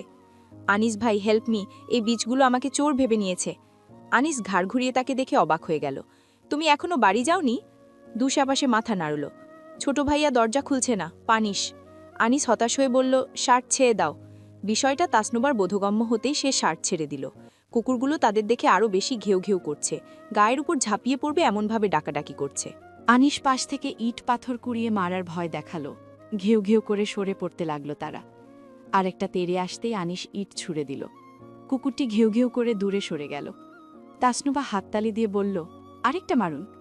আনিস তার দিকে ফিরল। সাথে সাথে তাসনুভার চেহারা গুমোট হয়ে এলো। আনিস বলল, এবার যাও, তসিফকে ডেকে তোলো। আপনি ডাকুন, বদমাসটা দরজা খুলছে না। শাহিদা দরজার কাছে দাঁড়িয়ে সবটা দেখছেন। আনিসকে যেতে হলো তসিফকে ডেকে দেওয়ার জন্য। দরজায় ধরাম ধরাম কয়েকবার শব্দ করতেই তসিফ এসে দরজা খুলে দিল। গায়ে কম্বলটা জড়ানো। দরজা খুলে দিয়ে সে ঘুম ঘুম চোখে সোজা নিজের ঘরে চলে গেল। তাসনুভা দরজা বন্ধ করতে গিয়ে আনিসকে দেখে থেমে গেল। বলল, আবারও ধন্যবাদ, কিন্তু নায়ক নায়ক ভাব নেয়ার দরকার নেই। আপনি খুব আহামরি কিছু করেননি। যাদেরকে পুষেন তাদেরকে জাস্ট তাড়িয়েছেন, নাথিং এলস। আনিস দাঁড়ালো না। মেয়েটার সাথে কথা বলে এনার্জি লস করার কোনো মানে হয় না। মাথায় সমস্যা আছে নির্ঘাত। তাসনুভা দরজা বন্ধ করতে গিয়ে আবারও ডাকল, আনিস ভাই, আনিস ভাই, দাঁড়ান। আনিস থমকে দাঁড়ালো। না ফিরেই বলল, বলে ফেলো। Good night. কাল আপনি বিয়েতে না থাকলে আমি খুশি হব। আপনার জন্য আমি ভালো করে ছবি তুলতে পারিনি। তিতলি গাল ফুলিয়ে বলল, আমি বিয়েতে যাব না, আমি এক কথার মানুষ। তাসনুভা বলল, শাট আপ তিতলি, আমি তোমাকে ড্রেস সিলেক্ট করে দিচ্ছি। তুমি এটা পরে ভাইয়ের সাথে চলে যাবে, আর কোনো কথা শুনতে চাই না। তিতলি বলল, আমি গাউন পরব না, আমি 3 পিস পরব। সবাই গাউন পরবে, তোমাকেও গাউন পরতে হবে। দুজনেই তর্ক করে যাচ্ছে। ঝিমলি এসে বলল, কি হলো রে বাবা, দুজনের এত ঝগড়া কি নিয়ে? তাসনুভা অভিযোগের সুরে বলল, ওকে কাল না নিয়ে গিয়ে আমার গিল্টি ফিল হচ্ছিল, তাই আমি কাল অত কষ্ট করে চলে এসেছি ওকে আজকে নিয়ে যাব বলে। কিন্তু আমার কথাই শুনছে না, খুব অসভ্য হয়েছে ও। তিতলি বলল, আমার চোখের পানি ফিরিয়ে দাও, আমাকে কাঁদিয়েছ কালকে। তোমাকে যেতে হবে না বিয়েতে। গাউনটা নিয়ে সে ভাঁজ করতে লাগলো, এমনভাবে ভাঁজ করতে লাগলো দেখে মনে হলো কাপড়টাকে শক্ত করে ধরলে সেটি ব্যথা পাবে। ঝিমলি বলল, নন্দিনী আপনি চলে যান, ও যাবে কি যাবে না সেটা দেখা যাবে। ও যদি 3 পিস পরে যায় আমি ওকে ক্লাবে ঢুকতেই দেব না। তিতলি বলল, ওই ক্লাব তোমার বাপের? বলেই জিভে কামড় দিল সে। তাসনুভা বলল, কি বলেছ? তিতলি দুপাশে মাথা নেড়ে বলল, কিচ্ছু না। তুমি টেবিলের উপর উঠে বসেছ কেন বেয়াদব মেয়ে? নামো। তিতলি দুপাশে মাথা নাড়ল, কোলে করে নামাও। হোয়াট? ঝিমলি হাসতে হাসতে বলল, এই 2 বোন সবাইকে পাগল বানিয়ে ছাড়বে দেখছি। শাইনা ঘরে উঁকি দিল চেঁচামেচি শুনে। ঝিমলি বলল, দেখো এরা কি অবস্থা করছে। শাইনা তিতলিকে বলল, বড় আম্মু ডাকছে। তিতলি টেবিলের উপর থেকে এক লাফে নেমে এলো, তাসনুভার পাশ দিয়ে যাওয়ার সময় জিভ দেখিয়ে দিল। তাসনুভা তার পেছন পেছন বেরিয়ে যেতে যেতে বলল, আম্মুকে বলবো তুমি আমাকে জিভ দেখিয়েছ, তুমি আমার সাথে এটা করতে পারলে? দুজন চলে যেতেই ঝিমলি শায়নার দিকে তাকিয়ে বলল, চিন্তিত দেখাচ্ছে কেন? শায়না বলল, আমি কিছু চেঞ্জেস দেখতে পাচ্ছি, মনে হচ্ছে বেবি নড়ছে না। ঝিমলি কপাল কুঁচকে ফেলল, কখন থেকে? সকাল থেকেই এমনটা মনে হচ্ছে। মেঝমা বলল এটা স্বাভাবিক, বড় আম্মু বলল আমি একপাশে শুয়েছিলাম তাই এমন হচ্ছে। ঝিমলি বলল, আমি নুভাকে বলবো? না না, আমি চাচ্ছিলাম বাড়িতে যেতে, ছোট ভাইয়াকে নিয়ে ডাক্তারের কাছে যাব। আমি রায়হানকে বলি? না ভাইয়া একটা কাজে বেরিয়েছে, ডিস্টার্ব করার দরকার নেই। তাহলে ছোট ভাইয়াকে বলি? উনি মনে হয় বিয়েতে যাবেন, চুল কাটতে গিয়েছেন। আমি বাড়ি যাই, আম্মুকে বলে যাও। শায়না বলল, বলেছি। শায়না তাদের বাড়িতে এসেছে, বাড়ির সবাই বিয়ে খেতে যাওয়ার জন্য প্রস্তুতি নিচ্ছে। শাহিদা বেগম সবটা শুনে বললেন, তোর মেজো ভাইকে বলবো? তোমরা সবাই আজ বিয়েতে যাচ্ছ? ছোট ভাইয়াও যাবে? সপরিবার দাওয়াত করেছে না, যেতে তো হবেই। ইসরাকের মা আবার রাগ করবে, তোর ভাইয়ের বিয়েতে দাওয়াত দিলে আসবে না। দাঁড়া, আমি আনিসকে বলি। তিনি আনিসের ঘরে গেলেন, সে তার কোট আয়রন করাচ্ছিল। ঘরে ঢুকতে দেখে ঘাড় ফিরিয়ে তাকালো। শাহিদা বেগম বললেন, শানুকে নাকি ডাক্তারের কাছে যেতে হবে। কি হয়েছে? শাহিদা বেগম সবটা খুলে বললেন। আনিস বলল, ক্লাবে যাব 2টায়, ততক্ষণে চলে আসা যাবে। ও এতক্ষণ পর বলছে কেন? এসব নিয়ে বসে থাকা যায়? তাজদারের কানে গেলে ও কি বলবে? শাহিদা বেগম বললেন, কানে যাক, ওর বাড়ির লোকজন তো এসব কানেও নিল না। মেয়েটা কেন ধরফর করছে একটু বোঝার চেষ্টা তো করল না কেউ। ওরও দোষ আছে, তাজকে ফোন করলেই তো হয়, ও সবাইকে বলতে পারে। চাপা স্বভাবের হওয়া ভালো, কিন্তু বেশি চাপা স্বভাব ভালো না। তোরা সবাই একরকম, তুইও কম কিসে? আনিস বলল, আচ্ছা ওকে কিছু খাইয়ে দাও ভালো করে, বোরকা নিতে বলো। শায়না কিছু খেলো না, দ্রুত বোরকা পরে নিল। তিতলি এসে তার রিপোর্টগুলো দিয়ে গেল। শায়নাকে বলল, বাবুর কিছু হবে না দেখো, হলে আমি শেষ, সবাই বলবে আমি লাথি মেরেছি। আমি আজকের পর থেকে তোমার সাথে ঘুমাবো না ভাই। শায়না তাকে কিছু বলল না, তার বুকের ভেতর ঢিপ ঢিপ করছে। এরা বলছে তাজদার সিদ্দিকীকে বলতে, কিন্তু সে জানে তাজদার সিদ্দিকীর কানে কথাটা যাওয়া মানেই অতিরিক্ত 10টা ঝামেলা বেড়ে যাওয়া। কাকে কি বলে বসবে, তারপর সবাই বলবে সে কান পোড়া দিয়েছে। আবার কাউকে কিছু বলতে বারণ করলে বলবে সে ইচ্ছে করে এমন করছে, তার বাচ্চা তাই সে ইচ্ছে করে অবহেলা করছে। আরও অনেক কিছু বলবে যা সে কল্পনাও করতে পারবে না। আনিস তাকে নিয়ে বেরিয়ে গেল হাসপাতালের উদ্দেশ্যে। তাসনুভা তখনই পার্লারের উদ্দেশ্যে বেরোচ্ছিল। সে কপাল কুঁচকে আনিসের পিছু পিছু শায়নাকে দেখতে দেখল। পুনরায় ঘরে গিয়ে রওশনারাকে বলল, আম্মু শায়না কোথায় যাচ্ছে? বাবু নাকি নড়ছে না। তোমাদের কাছে এটা নর্মাল? এরকম হয় মাঝে মধ্যে। জোহরা বেগম বললেন, আজকালকার মেয়েদের কাণ্ড কারখানা দেখে অবাক হই। কিছু হতে না হতেই ডাক্তার আর ডাক্তার। কিন্তু এটাকে এত নর্মালি নেয়ার কি আছে মেজো আম্মু? ভাইয়া শুনলে, ও মাই গড, আমাকে বকবে ভাইয়া। রসনারা বললেন, তোমাকে বকবে কেন? তুমি কি করেছ? তাসনুভা রেগে গেল ভীষণ, চেঁচিয়ে চেঁচিয়ে বলল, কি করেছি মানে? বলবে শায়নাকে ওই বাড়িতে কেন যেতে হলো? তোমাদের কিছু বলবে? বলবে তো আমাকে। উফ! সে বিরক্ত হয়ে গটগট পায়ে হেঁটে পার্লারের উদ্দেশ্যে বেরিয়ে গেল। পার্লারে যাওয়ার পথে শেভরনে গেল। সেখানে আনিসের পাশে শায়না বসা ছিল, হাতে একটা পানির বোতল, চোখ মুখ লাল, মনে হচ্ছে এখন ঠোকা দিলেই চোখ থেকে টপ টপ করে জল পড়বে। আনিস তার মাথায় হাত বুলিয়ে দিতে দিতে কি যেন বলে যাচ্ছে আদুরে গলায়। পাশে কিছু কাগজের পলি আছে, সেখানে কিছু খাবার আছে যেটা শায়না অর্ধেক খেয়ে রেখে দিয়েছে। তাসনুভার সামনে গিয়ে দাঁড়াতেই শায়না চোখ তুলে তাকালো তার দিকে। ডাক্তার কি বলেছে? শায়নার বাম চোখ থেকে এক ফোঁটা জল পড়তেই সে সাথে সাথে মুছে ফেলে সেখান থেকে উঠে বেরিয়ে যেতে লাগল। তাসনুভা আনিসের দিকে তাকালো। সিরিয়াস কিছু? বেবি ঠিক আছে? আনিস বলল, হ্যাঁ, ডাক্তার বলেছে ও পানি কম খায়, পানির পরিমাণ কম হলে বেবি কিছুটা অক্সিজেন ও পুষ্টি কম পায়, এরকম কিছু বলছে ডাক্তার। তাসনুভা বলল, ও কাঁদছে কেন? তাজ বকেছে। কেন? কেন বকবে? ওকে সবার আগে বলেনি তাই। তাসনুভা ভীত কণ্ঠে বলল, আমাকেও দেবে, আপনার বোন সবসময় আমাকে বিপদে ফেলে, ওকে নিয়ে যান, আমি পার্লারে যাচ্ছি। এতই যখন চিন্তা ভাইয়ের বউকে নিয়ে তুমি নিয়ে যাও। তাসনুভা বলল, ইউ নো হোয়াট আনিস ভাই, আপনি একটা। আনিস বলল, ফালতু কথা বলবে না এখানে দাঁড়িয়ে, যেখানে যাচ্ছ যাও। তাসনুভা ক্ষোভের দৃষ্টিতে চেয়ে তারপর চলে গেল। তাজদার ঘুম ঘুম চোখে স্ক্রিনের দিকে তাকিয়ে রইল। ইউকেতে তখন ভোরের আলো, সকাল 7টা, বাংলাদেশে দুপুর 1টা। ফোনটা রিসিভ হতেই শায়না কোথায় যেন চলে গিয়েছিল। ক্যামেরায় শুধু সিলিং দেখা যাচ্ছে, মনে হচ্ছে তাড়াহুড়োই কোথাও ফেলে রেখেছে। তাজদার কিছুক্ষণ অপেক্ষা করল, কেউ নেই। এমন কাণ্ডজ্ঞানহীন বিয়ে করতে তাকে কে বলেছে? শেষমেশ বিরক্ত হয়ে কল কেটে দিয়ে অডিও কল দিল। কিছুক্ষণ পর রিসিভ করল শায়না। ভিজে চুল থেকে টুপটুপ পানি পড়ছে, তাওয়ালেটা কাঁধে। কানে ফোনটা দিতেই তাজদার গলা ভারী করে বলল, কল রিসিভ করে কোথায় গিয়েছ? শায়না চুপ, শব্দ নেই। তার গলা দিয়ে শব্দ আসছে না। ভাইয়ার সামনে তাকে বকেছে। ভাইয়া এখন কি ভাববে? কোনো লাজ লজ্জা নেই, একা কল দিয়ে বকতে পারত, কিন্তু ভাইয়ার সামনে? ভাইয়া ভাববে সে সারাক্ষণ বোকামি করে। তাজদার সিদ্দিকী তাকে সব সময় বিপদে ফেলে দেয়। তাজদার গম্ভীর মুখে ডাকল, শায়না? জি। চুপ কেন? কথা বলো, ভিডিও কলে আসো। শায়না কোনো কথা বলল না। তাজদার এবার আরও ঠান্ডা গলায় ডেকে উঠল, শায়না। ধীরে ধীরে শায়নার ভেজা ক্লান্ত গলা শোনা গেল, আজান দিচ্ছে, আমি নামাজ পড়ব, আপনি ব্রেকফাস্ট করে ফোন দিন। তাজদার শক্ত গলায় বলল, আগে কথা শেষ করো, সবসময় পালাই পালাই করবে না খবরদার। আমি সবসময় তামাশা করার মোডে থাকি না, তোমার কোনো আইডিয়া নেই আমি কতটা পরেশানিতে থাকি। ভিডিও কলে আসো, কথা একবারের চাইতে দুবার বলবো না। শায়না কিছুক্ষণ চুপ করে রইল, তারপর বলল, আমাকে বকে আবার কেন ফোন করেছেন? ভাইয়ার সামনে বকেছেন, আমার মান সম্মান রাখেননি। তাজদার দাঁত কটমট করে বলল, আল্লাহর বাস্তে ভিডিও কলে আসো, আমার মেজাজ খারাপ করো না। অনেকটা অনিচ্ছায় শায়না ভিডিও কলে এলো। স্ক্রিন জ্বলে উঠতেই দেখা গেল শায়নার চুলগুলো ভেজা, সোজা সিথি, নাকের ডগা, চোখের কোনা লাল। তাজদার এক দৃষ্টিতে তাকিয়ে রইল। কিছুক্ষণ পর প্রশ্ন করল, এতক্ষণ কোথায় ছিলে? শায়না ঠান্ডা গলায় বলল, মলি খালার সাথে কথা বলছিলাম, কুচকে কুচকে কাপড় শুকোতে দেয়, ওগুলো ভেতরে ভেজা থেকে যায়, ওই সব ব্যাপারে। তাজদার চুপ। শায়না ক্যামেরার সামনে দাঁড়ানো কি ঠিক, কিন্তু অন্য দিকে তাকিয়ে আছে, ফোনের দিকে তাকাচ্ছে না। তাজদার তার দিকে চেয়ে রইল, তারপর জিভ দিয়ে ঠোঁট ভিজিয়ে বলল, চুলটা মুছে নাও ভালো করে, পানি পড়ছে। মুছবো পরে। তুমি ভীষণ খাপছাড়া গোছের মেয়ে।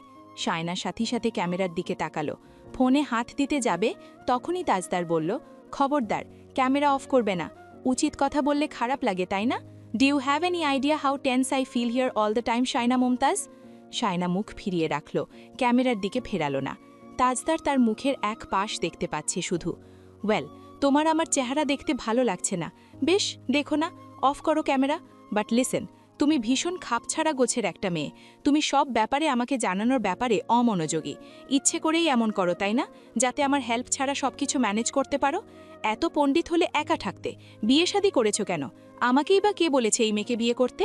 শায়না বলল, আপনার যদি বলা শেষ হয় তাহলে আমি একটা কথা বলতে পারি। বলো। আমার হাত খরচের টাকা দরকার, আমার কাছে টাকা থাকলে কাউকে দরকার নেই, একাই ডাক্তারের কাছে চলে যেতে পারবো, বাড়িতে যেতে আমার লজ্জা হয়। অ্যাকাউন্টে চলে যাবে কাল। থ্যাঙ্কস। ফোন কেটে দিল তাজদার সিদ্দিকী। শায়না মেসেজে লিখল, এভাবে ফোন কেটে দিয়েছেন কেন? তোমার যা মনে হয়। আমার মনে হচ্ছে হাত খরচের কথা বলেছি বলে ফোন কেটে দিয়েছেন। ছোট লোকই চিন্তাভাবনা। আমার যদি সাধ্য থাকতো তোমাকে ভুলে থাকার, আমি তাই করতাম। বিয়ে করে ফেসে গেলাম আমি, শালার। শায়না ব্যঙ্গ করে লিখল, বিয়ে করে ফেসে গেলাম, সালার। তাজদার তাকে ব্লক করে দিল। তাসনুভা বেবি পিঙ্ক কালারের একটা গাউন পরেছে, মন খারাপ। তাজদারের বকা খেয়ে একপাশে চুপ করে বসে আছে। আর কত বকা খেতে হবে সে জানে না। শায়না এত বোকা একটা মেয়ে, ও ভুল করবে, বকা খেতে হবে তাকে। রাগে তার মাথা ব্যথা করছে। ভাইয়ার কথাগুলো এত শক্ত শক্ত, সে মাথা থেকে সরাতে পারছে না। হঠাৎ সাবরিনাকে দেখতে পেল সে। ওরা সবাই এসেছে নাকি? সাবরিনা, আশরাফ, আশরাফের কোলে তার বাচ্চা ছেলেটা, শাহিদা বেগমকেও দেখা গেল। তাসনুভাকে দেখিয়ে সাবরিনা হাত নাড়ল। তাসনুভা, এদিকে এসো। তাসনুভা এগিয়ে গেল। আশরাফ বলল, নুভাও এসেছে? জি ভাইয়া, মুক্তা আমার ফ্রেন্ড। তাহলে তো ভালোই। সাবরিনার সাথে শাইনের ব্যাপারে কথা বলতে বলতে শাওনকে দেখল সে। শাওন এসে বলল, নুভা, তৌসিফ তিতলি আসেনি? জানি না আসবে কিনা। শাওন অন্যদিকে চলে গেল। আম্মা, ভাবিকে নিয়ে চলে এসো। এখানে কোনে পক্ষের লোকজন, ওইদিকে বরপক্ষ। চলো। এই শাওন, এদিকে আয়। আনিসের কণ্ঠস্বর ভেসে এলো। সবাই তার কথা শুনে ঘাড় ফিরিয়ে তাকালো। নেভি ব্লু রঙের চকচকে দামি স্যুট বুট তার পরনে। তাসনুভাকে দেখা মাত্রেই বলল, একা এসেছ? তাসনুভা চুপ করে ছোট করে বলল, হ্যাঁ, গোটা ফ্যামিলি নিয়ে হাজির হওয়া আমি পছন্দ করি না। আনিস আঙুল দিয়ে দূরেই তাক করল। তাসনুভা তার আমল অনুসরণ করে তাকাতেই দেখল তিতলি মুরগির রোস্ট খাচ্ছে তাকে দেখিয়ে দেখিয়ে। পাশেই তৌসিফ, শাওন, রায়হান, ঝিমলি। তাসনুভা অবাক। মুক্তার বোন সুপটি তিতলিকে আর মাংস তুলে দিচ্ছে। সে খুব খুশি হয়েছে। তাসনুভা আনিসের দিকে ফিরতেই আনিস চোখ সরিয়ে নিল। পেছন থেকে একজন মহিলা বলল, আনিস না?